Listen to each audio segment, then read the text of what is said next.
Good day, ladies and gentlemen. Welcome to Drux Milan Unboxing. The heavyweights usually command a big part of a spotlight, and on Saturday night at Church House in London, quite justifiably so, when we have two top British prospects, Daniel Dynamite Dubois and Joe Juggernaut Joyce, taking on each other. Somebody's O's got to go. Both are undefeated. It reminds me to back in the day when young Olympic upstart Lennox Lewis undefeated took on another undefeated British fighter, Gary Mason. This to me feels kind of like that. Now, Daniel Dubois is undefeated, 15-0, 14 knockouts. Only Kevin Johnson has gone the distance with him. Johnson usually goes the distance of everybody in the heavyweight division. And he has not put a foot wrong so far. He's developed into a sort of a steady pressure fighting boxer. He's got a very nice left jab, an educated hard jab that he uses to great variety to set up his power punches. He likes that right hand of his. He throws it either straight or sort of a loop around the glove. And he's also developed a crushing left hook to the body. And he's in his stride as a heavyweight. He's come on in leaps and bounds.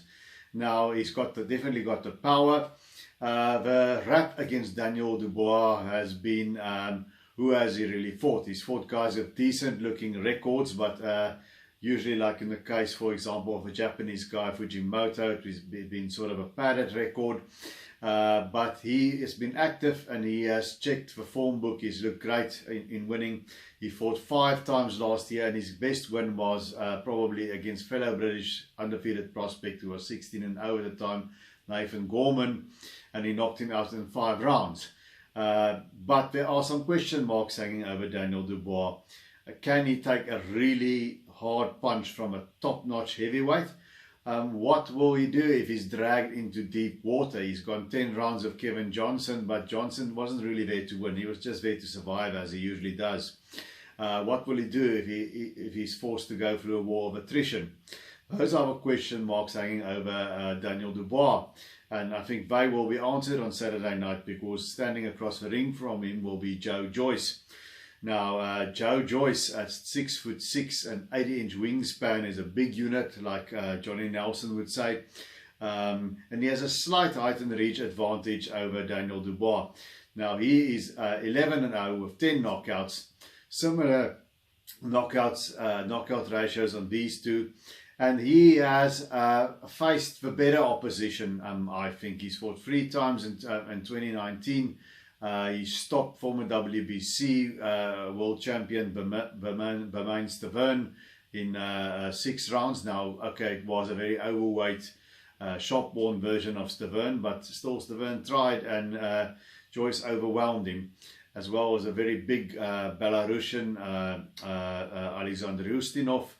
And probably his best when he went the 12-round distance, beating former world title challenger Brian Jennings over 12 rounds.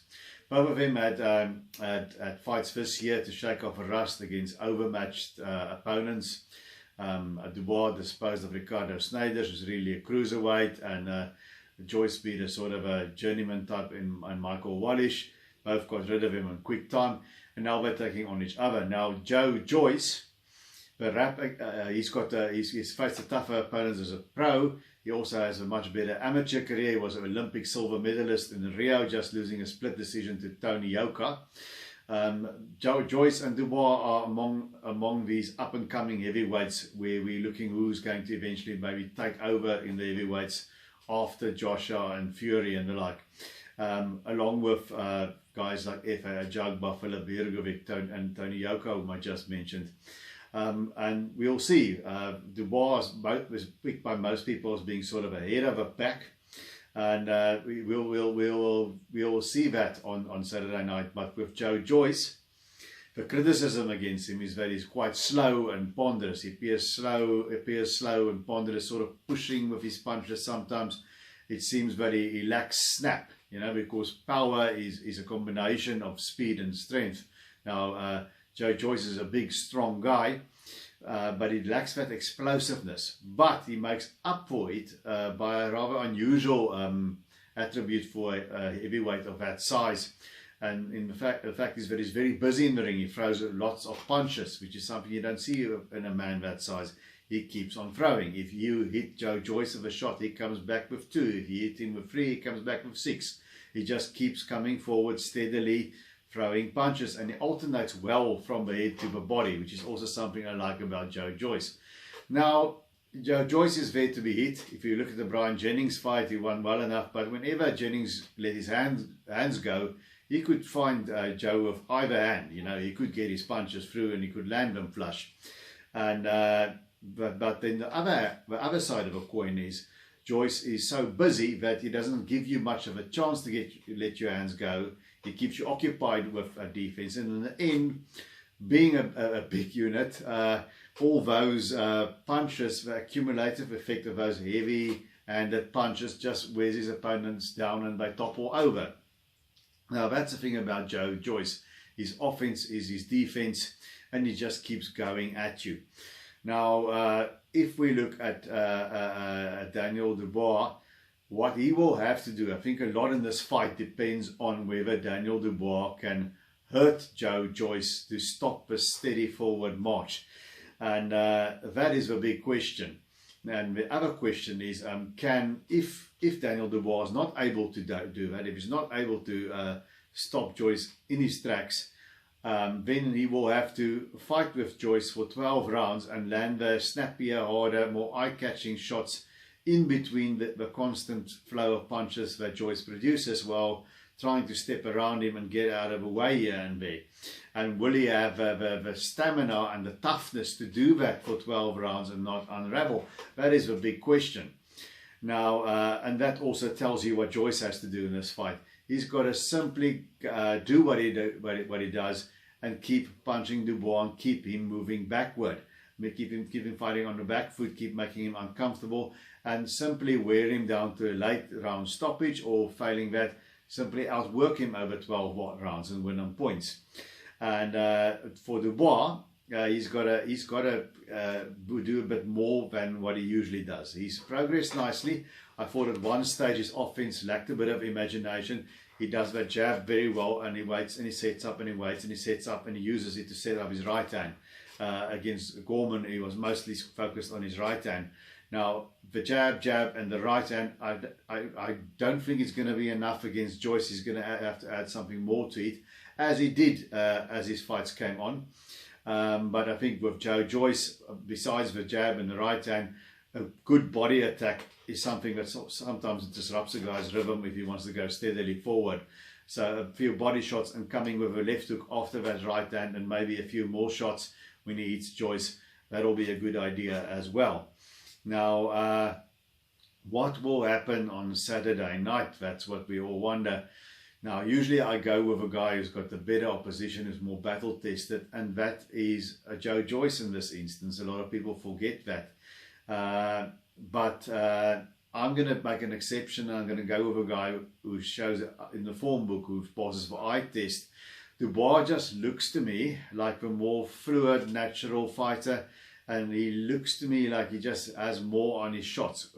With single shots and the 1-2s, there's just something more on his shots. I think the power is more there than it is in Joe Joyce. So they've compared Joe Joyce to another heavyweight who was always criticized for his lack of speed, George Foreman. But if I'm honest, I think George had better timing and accuracy with single shots, and I think he had better power. I can't see a guy like Brian Jennings lasting the distance with George Foreman, and he went the distance with Joe Joyce. Now Jennings went the distance with Klitschko, but Luis Ortiz stopped him, and the Colombian guy Oscar Rivas also managed to get him out of there in the last round after fighting fairly even terms. So I don't think Joe Joyce has got that snap to just get a guy out of it. He has to simply pound them with his sandbags for hands that he's got and pound them into the ground. Now, so what I think is going to happen, I think we're going to have a very good scrap. I think it's, just I referenced Lennox Lewis against Gary Mason. That was a good fight. I think we're going to have a good fight for a couple of rounds. Joe Joyce is going to come at Daniel Dubois, and he's going to throw those punches.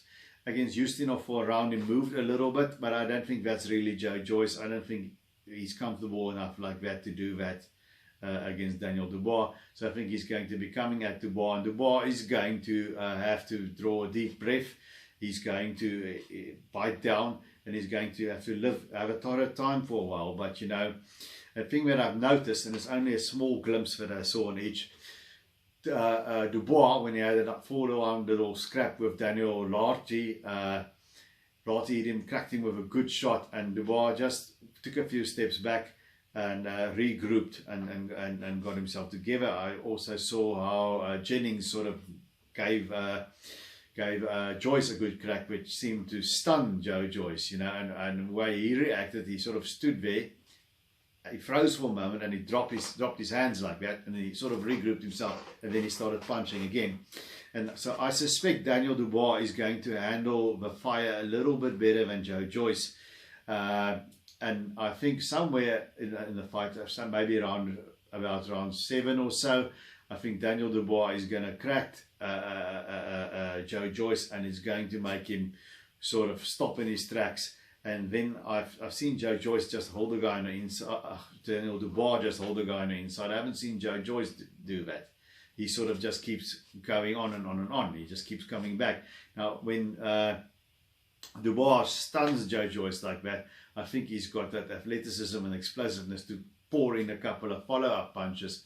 And I think when that happens, he's going to get Joyce out of there. So I am going with Daniel Dubois to win a very good fight over Joyce in about 7 rounds or so, but it will be a good scrap.